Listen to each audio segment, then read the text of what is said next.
The scratching started at 5:17 in the morning. I know the sound. Atlas has been waking me up this way for years, one paw against the window pane, patient and deliberate, like he's knocking instead of demanding. I pulled on my robe, shuffled to the kitchen, started the coffee, same as always. But when I pushed open the window to let him in, my hand froze on the latch. Atlas was there, but he wasn't alone. Standing beside him on the narrow iron fire escape, close enough that I could see the frost still caught in her thick winter fur, was another Pallas's cat, wild, completely wild. Her eyes were pale gold, wide-set, ancient-looking the way all Manuels look, like they've been watching the world since before it had a name. She didn't flinch when the window opened, she didn't bolt, she just looked at me, steady, unblinking, like she already knew exactly who I was. I stood there holding my coffee, completely still, not sure whether to breathe. I've lived in this apartment for 6 years, Mountain City, 3rd floor, the kind of building with old radiators that clank through the night, and a fire escape that looks over a narrow alley, and beyond that, the hills. Always the hills. When I moved in, I thought the view was just scenery, something to look at on slow Sunday mornings. I didn't know yet that those hills would eventually matter. I didn't know yet about Atlas. He came into my life during a snowstorm. I was 27 years old, working freelance graphic design from a studio apartment, and the storm had knocked out the power on my street for most of the afternoon. I was walking back from a neighbor's place when I heard it. Not a sound, exactly, more like a feeling. Something wrong in the pile of rocks and debris near the base of the old retaining wall where part of the hillside had given way. I almost kept walking. I don't know what made me stop. I'd like to say instinct. Maybe it was just the cold making me slow. I found him underneath a flat slab of granite, barely visible, curled into something so small and so still I thought at first it was just a clump of wet leaves. Gray fur, enormous flat face, eyes shut. He was freezing, not metaphorically. His body temperature had dropped so low that when I pressed 2 fingers against his side, I couldn't feel movement. I wrapped him in my scarf and ran. The wildlife rehabilitator I reached that night, a woman named Dr. Calder, who worked out of a converted barn 40 minutes from town, told me plainly that she wasn't optimistic. Pallas's cats are fragile in captivity, she said, not unkindly, even under the best conditions, and this one's been through a trauma. His system is shutting down. She took him anyway. That was her nature. She took every animal that came through her door and she fought for it completely, even when the odds didn't ask her to. For 3 days I called twice a day. For 3 days the answer was some version of still here, still fighting, too early to say. On the 4th day she called me first. He drank, she said, and I could hear the smile under it. He's small and he's furious and he bit me twice this morning, but he drank. I laughed until I cried, standing in my kitchen in my socks, which felt embarrassing later and doesn't anymore. I named him Atlas because of the way he'd been found, pinned under rock, carrying something too heavy for his size, surviving it anyway. The name felt right. It still does. The rehabilitation took 4 months. Bottle feeding at first, then soft food, then the long, careful work of building strength in a body that had nearly given up on itself. Dr. Calder was honest with me throughout. Atlas would likely never be releasable. The early trauma, the dependency, the particular sensitivity that Pallas's cats have to human environments, all of it meant that a return to full wild life wasn't realistic. He'll need a home, she told me, a real one, not a facility. I drove out to see him on a cold Tuesday in February, 3 months after I'd found him. I sat on the floor of the enclosure the way she'd taught me, still, quiet, no sudden movements, no eye contact held too long. I expected nothing. I'd been warned not to expect anything. Atlas walked across the enclosure, stopped 6 inches from my knee, and sat down. He didn't look at me. He just sat there, close, the way cats sometimes do when they've made a decision and aren't interested in discussing it. I filled out the paperwork the following week. The years settled into a routine that sounds strange to explain to people who've never lived with a wild animal. Atlas was not a pet. He never became one. He didn't cuddle. He didn't purr in any way that sounded like a domestic cat. His vocalizations were somewhere between a hiss and a chirp, and occasionally something that made guests go very quiet and look for the door. He had moods. He had opinions. He had a specific chair in my office that was his, and a look he gave me when I sat in it that I can only describe as deeply political, but he was there. Every morning when I opened my laptop, he was somewhere nearby. Every evening when I turned off the lights, I could hear him settling, that soft particular sound of a small heavy animal finding its place. He trusted me, and I knew, even then, that trust from an animal like Atlas was not a small thing. What I didn't know, what I couldn't have known, was how that trust was going to be tested. It started slowly, the way most difficult things do. Atlas was 4 years old when he began spending time in the secured outdoor enclosure I'd built on the fire escape and along a section of the exterior wall, a long project involving permits and a wildlife specialist and one very patient building superintendent. He'd always watched the hills, but watching became something different, longer, more focused. Something in him was shifting in ways I didn't have words for. He started disappearing for hours. The first few times I told myself it was nothing, he always came back. Always appeared at the window by evening, sometimes with evidence of his adventures caught in his fur, a pine needle, a streak of dark soil. Then the hours became half a day, then overnight. He always came back, until one morning he came back and he wasn't alone. I stood at the open window for a long time that first morning, not moving, the coffee going cold in my hand. The wild female watched me with those pale gold eyes. Atlas sat between us like he was waiting for something. Like introductions were being made and he was giving us both time to adjust. Eventually she turned and slipped off the fire escape and dropped silently into the alley below. Atlas watched her go, then he looked back at me, and I had the sudden, irrational, completely overwhelming feeling that something had just begun that I wasn't ready for. I was right. What I didn't know yet, what I couldn't have imagined standing there in my robe in the early morning cold, was that within a few weeks Atlas would be gone. Not for a few hours, not overnight. Gone. The search for Atlas. I gave it 3 days before I let myself worry. That's what I told myself anyway. 3 days is reasonable. Atlas had disappeared overnight before. He'd been gone a full day before. This was just longer. This was just him being what he always was. Wild, unpredictable, operating on a schedule that had nothing to do with mine. I kept to my routine, made coffee, opened my laptop, sat in my chair. His chair stayed empty. By the second morning I started checking the enclosure before the coffee was done. By the third I was awake before sunrise, sitting by the window in the dark, listening for the sound of paws on iron. Nothing. The silence in that apartment had a texture I hadn't noticed before, like a room where the heat has gone out. Everything looks the same, but something essential is missing and your body knows it before your mind does. His toys were exactly where he'd left them. A worn fabric ball near the bookshelf, a piece of thick rope coiled by the radiator. His sleeping spot on the low wooden shelf beside my desk still held the slight impression of his weight, the fur-matted hollow that had formed over years of the same body, returning to the same place. I didn't move any of it. I told myself that was practical, that he was coming back, that disturbing his space would be strange and premature. I wasn't being practical. I just couldn't. A week passed. I called Dr. Calder. She listened carefully, asked the right questions. Was he eating normally before he left? Any changes in behavior? Had I seen the female again since that first morning? Her voice stayed calm and professional, which I appreciated, and which also made something in my chest tighten because calm professionalism is what you use when you're preparing someone for a hard answer. She told me to contact the local wildlife monitoring team. She told me Pallas's cats in the wild can range farther than people expect, especially in spring. She told me that Atlas was healthy, strong, and had always come back before. Give it a little more time, she said. I hung up and sat for a long time looking at his empty shelf. A little more time felt enormous. I posted carefully on a regional wildlife forum I'd been part of for years, people who tracked camera footage from the hills, hikers who logged unusual sightings, a few serious wildlife photographers who worked the mountain corridors. I didn't post out of panic. I posted the way you do when you're trying to feel useful, when doing something feels better than sitting still. I didn't expect much. 3 days later, a man named Daniel sent me a private message. He was a wildlife photographer. Had been working a section of mountain terrain about 11 miles from my building, following a series of Pallas's cat sightings that had been recorded by motion sensors along a rocky ridgeline. He'd gotten good footage recently, he said. He thought I might want to see it.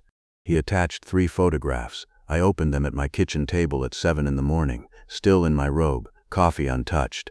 The first image was rocky terrain, pale scrub grass, early light. In the middle distance, almost perfectly camouflaged against the stone, 2 shapes, small, low to the ground, one slightly larger than the other. The second image was closer. The camera had caught movement, one of the animals mid-step, head turned slightly toward the lens. I recognized the way he moved before I registered anything else, the slight rolling gait, the way his tail carried just a degree higher than most cats, the particular set of his shoulders, Atlas, healthy, coat full and thick, moving through that landscape like he'd been born to it, which of course he had.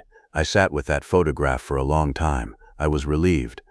Completely and purely relieved, in the way that releases something you didn't know you'd been holding so tightly. He was alive, he was well, and then, slowly, under the relief, something else. I drove out the following Saturday. Daniel met me at a trailhead and walked me 2 hours into the terrain, rocky slopes giving way to thin pine forest, the trail narrowing to a thread in places, the air up there colder and cleaner than in town, carrying the smell of stone and resin and something faintly wild underneath it all. He pointed me to a natural shelf of rock, low and south-facing, sheltered on 3 sides by a rough granite overhang. "They've been here most mornings," he said quietly. We settled behind a cluster of boulders downwind and waited. 20 minutes, then movement. Atlas came first, moving along the base of the rock face with that particular loose-shouldered walk, pausing once to scan the slope above, before continuing. The female followed 3 lengths behind him, precise and unhurried. She moved like weather, like something that belonged completely to the landscape and had never once considered otherwise. They reached the sheltered area beneath the granite overhang and stopped, and then I saw what I hadn't understood from the photographs. The space beneath the overhang had been worked, cleared of loose debris, lined at the edges with dry grass and compacted earth, partially hidden from the front by a low fall of rock that hadn't been arranged by accident. A den. They were building a den. I watched Atlas move around the perimeter of that space, and something rearranged itself quietly inside me. I had spent the past 2 weeks imagining him lost, imagining him hurt, confused, caught somewhere between 2 worlds, and unable to find his way back. That was the story I'd been telling myself in the dark at 4 in the morning, that he needed me, that he was in trouble, that the bond between us was somehow stretched to breaking. But that wasn't it at all. Atlas wasn't lost, he wasn't confused, he wasn't struggling, he was building something. I thought about the morning I'd found him, the cold, the rock, the stillness that I'd been certain was the stillness of something already gone. I thought about the 4 months of rehabilitation, the bottle feedings, the long careful weeks of teaching a nearly broken body to trust the world again. I thought about the first time he'd crossed that enclosure floor and sat down beside me without being asked. And I thought, this is where that leads. Not back to me, forward, into whatever this is, this den, this female, this wild quiet life being assembled piece by piece on a rocky mountainside 11 miles from my apartment. He didn't leave because he forgot me, he left because he was ready. There's a particular kind of pride that only comes when something you love outgrows your ability to protect it. It doesn't feel the way you'd expect, it doesn't feel triumphant, it's quieter than that, more like relief and grief folded together so completely you can't find the seam. I sat behind those boulders for a long time after Daniel had stopped narrating and gone quiet beside me. Atlas moved around the den entrance twice more, then settled at the threshold and began grooming methodically, face, ears, one foreleg, then the other. The female was already inside. He looked, from that distance, completely at peace. The visits became occasional after that, not regular. Atlas no longer ran on a schedule that included me. But every couple of weeks he'd appear at the fire escape in the early morning, sit for a while, sometimes eat something I set out, then leave again. Each visit felt different now, less like routine, more like choice. I started to look forward to them in a different way, less like waiting, more like the particular quiet happiness of seeing someone you love living well. Then the female stopped appearing with him, not gradually, suddenly. 1 week she was there on the ridge. Daniel caught her on the motion sensors regularly. Then nothing. 3 weeks of nothing. Atlas changed. I noticed it on his visits, a tension that hadn't been there before. He ate less, he stayed shorter, he kept looking back toward the hills, even when he was sitting on the fire escape, even when he was right in front of me. His ears never fully settled. Something was happening. I didn't know what. And then one morning, early, still dark, the kind of darkness that comes just before the light shifts, I heard it, the scratching at the window, not patient this time. Rapid, insistent. I crossed the apartment fast and pushed open the window, and Atlas was there on the fire escape, and I have never in all our years together seen him look the way he looked in that moment, not frightened, not hurt, urgent. He chirped twice, that sharp specific sound he almost never uses, and then he was gone, off the fire escape and into the alley below, and he stopped at the edge of the light and looked back at me, waiting, waiting. the introduction. I grabbed my boots without untying them. That's the detail I remember most clearly from that morning, sitting on the edge of the bed in the dark, forcing my feet into boots I hadn't loosened from the last time I'd worn them, fingers clumsy with cold and hurry. No jacket at first. I had to go back for it. Atlas was waiting at the alley entrance when I got downstairs, and the moment he saw me push through the building door, he turned and moved, and I followed. Just like that. No deliberation, no practical second-guessing. He wanted me to follow him, and I followed him. The city thinned quickly once we crossed the main road. That's something I'd always known intellectually about where I lived, how fast the buildings gave way, how short the distance was between streetlights and open hillside, but I'd never felt it the way I felt it that morning. Within 15 minutes we were past the last fence line, moving uphill through dry grass, still silver with pre-dawn frost. Atlas, a low gray shape ahead of me in the darkness, his outline barely visible except when he paused to check that I was still coming. He always paused. Every 40 or 50 yards he would stop, turn, look back, wait until I was close enough, then move again. It felt deliberate, considered, like he understood exactly how fast I could travel and had adjusted for it. I don't know how long we walked. An hour, maybe a little more. The light was beginning to change by the time the terrain shifted, the open slope giving way to a narrow corridor between rock faces, the ground underfoot harder, the pine trees closing in on both sides until the trail was barely a trail at all. Atlas slowed, then stopped completely. He sat down in the middle of the path and looked at me, and made the small sound, the soft one, not the alarm chirp, the other one, and then he turned and walked the last 30 yards alone. I understood without being told. I moved to the edge of the path, found a low boulder, sat, and waited. The den was tucked into the base of a rock formation I never would have found on my own, a deep undercut in the granite, the entrance partially screened by a fall of loose stone and a growth of low scrub that had been there long enough to look entirely natural. If you didn't know what you were looking for, you'd walk past it without a second glance, which was of course exactly the point. Atlas disappeared inside. A minute passed. Maybe 2, then movement at the entrance. Atlas reappeared and sat just outside the opening, and behind him, careful, slow, reading every variable in the air around her, came the female. She was thinner than I'd seen her before. Her coat had the slightly roughened look of an animal that had been burning reserves. She moved with the particular deliberateness of something that had recently been through sustained effort and was still carrying the weight of it, but her eyes were clear and her ears were tracking, and she held herself with the same quiet authority she always had. She came to the entrance and stopped, looked at me, then looked back at Atlas. Something passed between them in that look that I can't name and won't try to. She stepped back inside, and then I heard it, small sounds. The kind of sounds that take a moment to register because they're so much smaller than you expect. High, soft, irregular, not distress, something else entirely, something closer to the sounds of animals discovering that the world exists and is full of sensation. I pressed my hand over my mouth.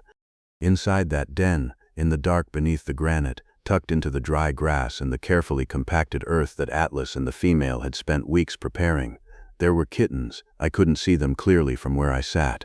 Just movement at the edge of the entrance where the light reached farthest in, a tumble of shapes, small paws, the occasional flash of a tiny face turning toward the opening with wide, unfocused eyes. Atlas sat at the den entrance and watched me watching them. And I know I'm not supposed to project. I know what Dr. Calder would say, that animals don't experience pride the way we understand it, that I was reading my own emotions onto his posture and expression. I've always tried to be careful about that. I've always tried to see Atlas as what he actually is rather than what I want him to be. But I will tell you what I saw. I saw a Pallas's cat sitting at the entrance of the den he had built, in the landscape he had chosen, beside the family he had made, and he was still. Settled in a way I had never seen him settled before. Not the stillness of alertness or tension or waiting, the stillness of an animal that is exactly where it is supposed to be. Whatever that means to him, I have no way of knowing. What it meant to me was everything. I started crying somewhere in there, and didn't fully notice until the tears were cold on my face. I thought about the night I found him, the granite slab, the cold, the small body that hadn't been moving. I thought about the drive to Dr. Calder's through the snow with him wrapped in my scarf, talking to him the whole way in a low voice, not even knowing if he could hear me. I thought about the first time he drank from the bottle, the first time he gained weight, the first time he crossed a room toward me on his own, and I understood that something had shifted between us that I would carry for the rest of my life. And I thought, he's here, after everything. All of it led here, not to my apartment, not to my desk or his shelf or the worn fabric ball by the bookshelf, here, to this granite overhang on a mountainside, with a wild female and a den full of kittens, and he brought me here because I was the one person in the world he wanted to show. That's not projection, that's just what happened. The weeks that followed had their own quiet rhythm. I came back several times with Daniel, always careful, always downwind, always at the same respectful distance. The kittens grew with startling speed, their eyes focused, their legs found confidence. The den entrance became a stage for increasingly ambitious explorations. A few inches out, a sudden alarm sending everyone scrambling back inside. Then 5 minutes later, the same kitten reappearing at the threshold as if nothing had happened.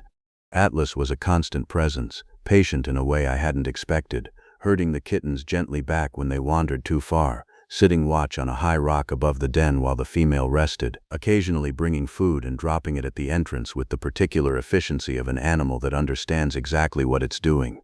The female's tolerance of me shifted slowly, not toward warmth. I want to be honest about that. It never became friendship. But the flight distance shortened. She stopped moving inside when I appeared at the observation point. Once, she settled and began grooming in full view of where I was sitting, which Daniel told me was significant. That means she's decided you're not a threat, he said. I'll take it. One afternoon, the kittens were about 5 weeks old, starting to look like small compressed versions of what they'd eventually become. I watched Atlas groom the smallest one, with the same slow, methodical care he used on himself, one paw pinning the kitten gently in place. The same circular motion, starting from the ears, working down. The kitten struggled once, then went still under his paw, then stopped struggling entirely, and just endured it with the expression of profound resignation that small cats everywhere seem to share. I had done that, years ago. Exactly that. Held him still when he needed to be held, kept him warm when his body couldn't keep itself warm, worked slowly, carefully, with as little force as necessary, taught him without language that the world could be safe, and he remembered, not consciously maybe. Not in the way I would remember, but in his hands, in his paws, the motion was there. The circle felt complete in a way I don't have better words for. I was 2 miles from the trailhead on a Tuesday evening in late summer when I first smelled it. Smoke, not wood smoke. Not the distant controlled burn smell that occasionally drifted over the hills in dry years. Something larger, something that had weight to it, that changed the color of the light in the west from gold to a flat orange-gray, that felt wrong in the way that certain kinds of silence feel wrong. I stopped on the trail and looked toward the hills. The ridge to the northwest, the far ridge, the one beyond the valley where the den was, had a dark column rising from it that bent south in the wind. My phone buzzed. Emergency alert, wildfire. Multiple ignition points along the northern mountain corridor. Evacuation warnings issued for outlying residential areas. All non-essential access to affected terrain prohibited. I stood on that trail for a long moment, reading the alert again. Then I looked at the ridge. The den was on the near side of that valley, between the fire and the ridge, in a terrain of dry grass and pine resin and granite that would funnel wind and heat directly toward the rock face, where 3 kittens still too young to travel fast were sheltered under a granite overhang with their parents. I turned around and ran back to my car. I was awake until past midnight, watching the fire tracking maps refresh every 15 minutes on my laptop, texting Daniel, calling Dr. Calder, pulling up every satellite image of that corridor I could find. The fire had grown through the afternoon. Wind shifts were making the spread unpredictable. The valley between the 2 ridges was exactly the kind of terrain, dry, channeled, unbroken, that fires move through fast. I didn't sleep. At 2 a.m. I heard it, the scratching at the window, not patient, not the slow, deliberate knock I'd known for years. Fast, frantic. I was across the apartment before I was fully awake. Atlas was on the fire escape.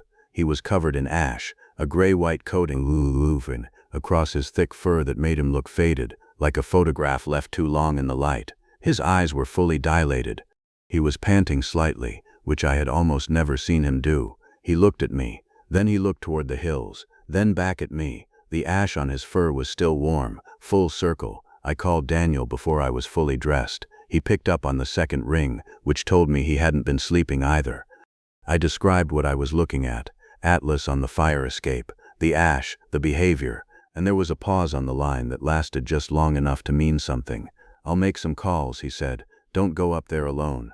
I wasn't planning to, but I also wasn't planning to wait. Daniel arrived 40 minutes later with a wildlife responder named Carl, who worked mountain search and rescue and had experience with exactly this kind of situation: fire displacement, disoriented animals, terrain that changes character completely when smoke reduces visibility to a few dozen yards. Carl had a truck with equipment I didn't ask about, and a manner that was calm in the specific way of people who have made peace with uncertainty as a professional condition. He looked at Atlas on the fire escape for a long moment.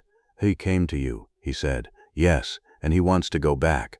Atlas was already at the alley entrance below, looking up at us. Carl nodded once. "Then we follow him." The hills at 3 a.m. in a fire wind are a different landscape entirely. I want to describe it accurately because the easy version, dramatic, cinematic, the kind of crisis that looks clean in retrospect, would miss what it actually felt like. It wasn't dramatic in that way. It was slow and disorienting, and full of small decisions made with incomplete information. The smoke came in layers, thin in some corridors, and then suddenly dense around a bend, the kind of density where your flashlight beam just stops a few yards out, and you're navigating by feel and memory, and the gray shape of Atlas moving ahead of you in the dark. The air tasted of pine resin and something sharper underneath. The wind shifted every few minutes, carrying the sound of the fire, not the roar people describe, not yet, but a low continuous crackling that seemed to come from everywhere at once, directionless, like the hillside itself was the source. Atlas moved fast, faster than he'd led me before. No pausing every 40 yards to check. He trusted us to keep up, and we did. Carl monitored the fire tracking app as we moved, calling occasional course corrections, away from a drainage that was showing heat signatures, around a ridge that the wind was pushing smoke toward. The route we ended up taking was longer than the direct path I knew, more exposed in places, but Carl knew terrain the way Atlas knew scent, and between them they found a corridor that stayed clear. I focused on my boots, on the ground directly in front of me, on the gray shape ahead. One step, then the next. We smelled the den site before we saw it. Not fire. The fire was still a half-mile west, closer than I wanted but not yet at the valley edge. What I smelled was the particular dense animal smell of a confined space, intensified by stress, by the kittens, by the female's prolonged presence in that enclosed granite cavity. Under different circumstances I might not have distinguished it from the general smell of the hillside. But Atlas stopped, turned to face the rock formation, and made a sound I had never heard from him before, low, carrying, something between a call and a warning, not aggressive, something more like announcement. A pause, then movement at the den entrance. The female appeared first.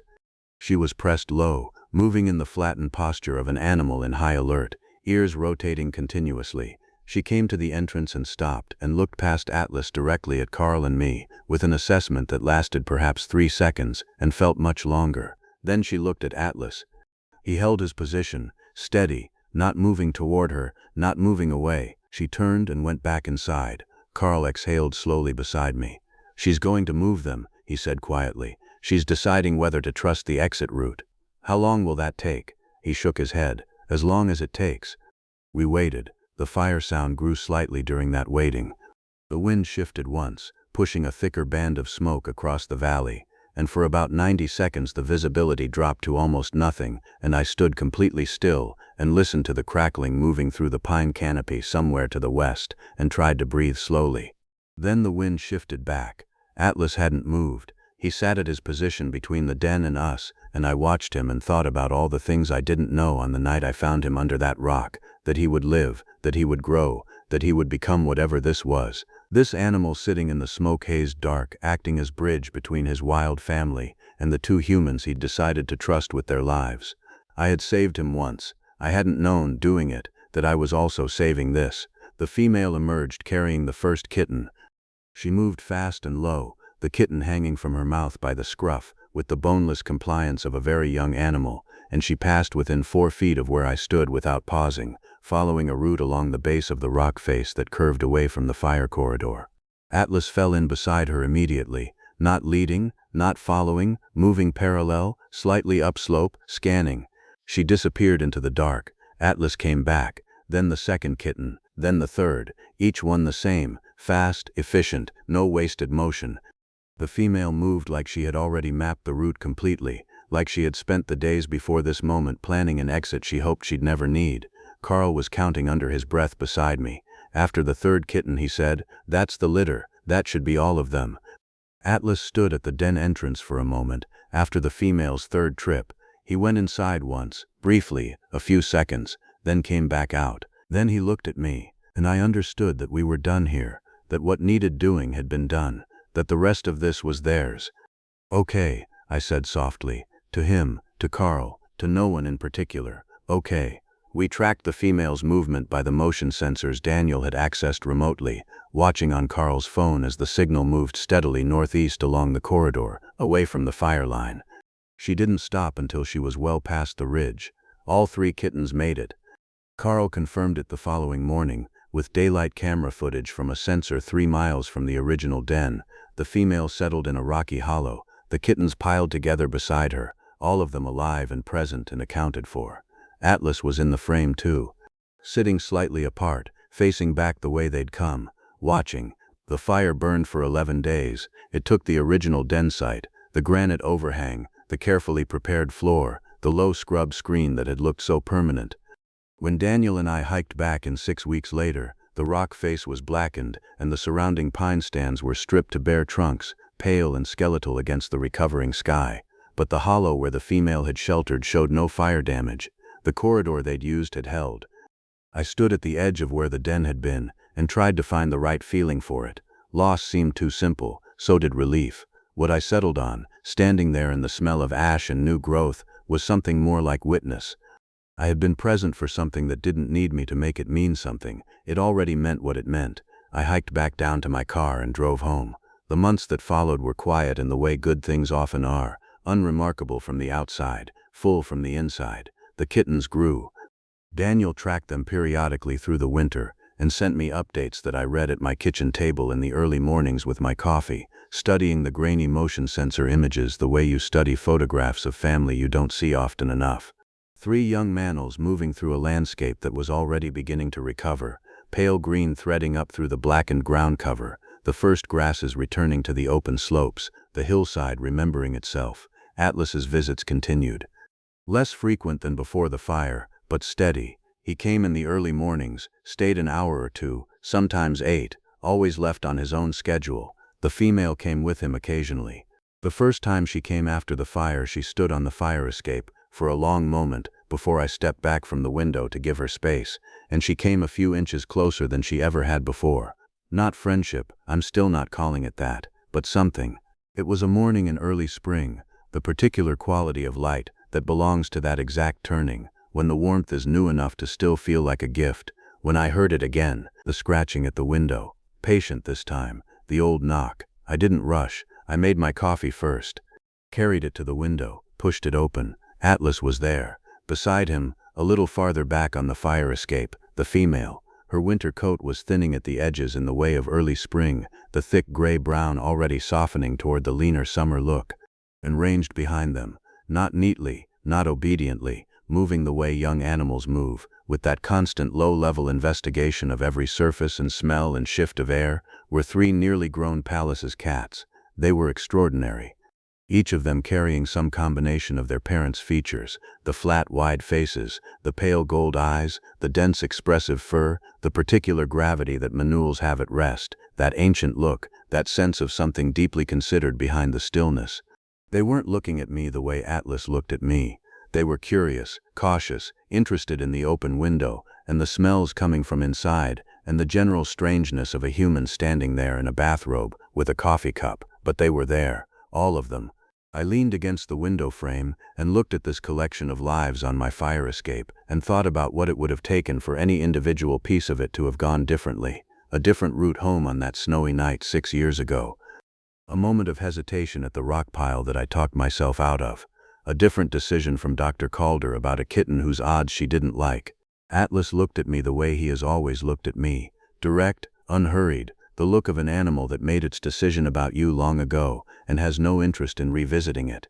I raised my coffee cup, but felt like the right gesture. Something between acknowledgement and gratitude, and the particular happiness that doesn't have a clean name, the happiness of a life that turned out to contain more than you thought you were signing up for, on that cold, snowy night, when you stopped walking and knelt down to look at something small and still beneath a rock. Behind Atlas, the smallest kitten had crept forward to the edge of the fire escape and was peering through the window at the interior of the apartment with enormous pale eyes, curious about everything, afraid of nothing yet. Just like him once, just like the beginning of something.